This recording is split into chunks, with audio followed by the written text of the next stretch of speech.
Current bill வேண்டாம் 10 மாசம் வானத்திலேயே வாழ்க்கை நடத்தும் வினோத ஜீவனை பற்றி பார்க்கலாம் வாங்க.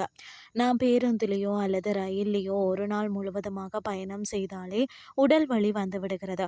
ஆனால் புவியீர்ப்பு விசைக்கே சவால் விடுவது போல கிட்டத்தட்ட பார்த்தீங்கன்னா ஒரு வருடம் முழுவதும் தரையில வந்து காலே வைக்காமல் வானத்திலேயே மிதந்து கொண்டிருக்கக்கூடிய ஒரு உயிரினத்தை பற்றி கற்பனை செய்து பாருங்கள்.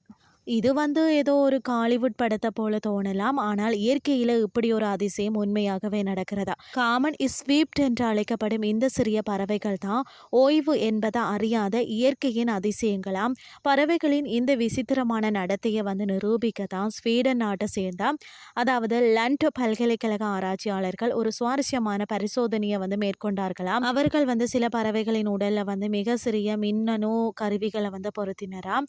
அந்த கருவிகள் விமானத்துல வந்து இருக்கும் கருப்பு பெட்டியை போலவே செயல்பட்டா அந்த பறவைகள் எங்கு செல்கிறது, எவ்வளவு நேரம் பறக்கிறது, எப்போது ஓய்வெடுக்கிறது போன்ற அனைத்து தகவல்களையும் சேகரித்தனதா. அந்த தரவுகளை அலசி பார்த்த போது விஞ்ஞானிகளை அதிர்ந்து போனார்களாம். ஏனென்னு சொன்னா அந்த பறவைகள் தங்கள் வாழ்நாள்ல 99% நேரத்தை வானத்திலேயே வந்து செலவிடுவது தெரிய வந்திருக்கிறதா. நமக்கு சாப்பிடுவதற்கு ஒரு தட்டும் தூங்குறதுக்கு வந்து ஒரு மெத்தையும் தேவை. ஆனால் இந்த பறவைகளுக்கு பார்த்தீங்கன்னா வானம் தான் இல்லாமையா. இவை வந்து பசிக்கும் போது தரையிறங்கி இறை தேடுறதில்ல. மாறாக காற்றில பறக்கும் பூச்சிகளை பறந்து கொண்டே வந்து லாவகமாக பிடித்து சாப்பிடுகிறதா. தாகம் எடுத்தால் நீர்நிலைகளின் மேலே வந்து தாழ்வாக பறந்து நீரை வந்து அருந்துகிறதா.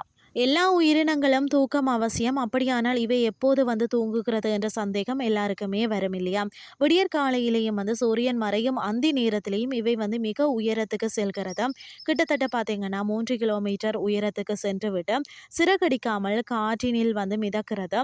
அதாவது கிளைடிங் என்று சொல்லப்படும் இந்த மிதக்கும் நிலையில இருக்கும் போதும் இவை வந்து குட்டி தூக்கம் போடுவதாக ஆராய்ச்சியாளர்கள் வந்து கருதுகிறார்கள். இந்த பறவைகள் என்று பெரிய சவாலை சந்தித்து வருகிறது. இதற்கு முக்கிய காரணம் பார்த்தீங்கன்னா நாம தான்.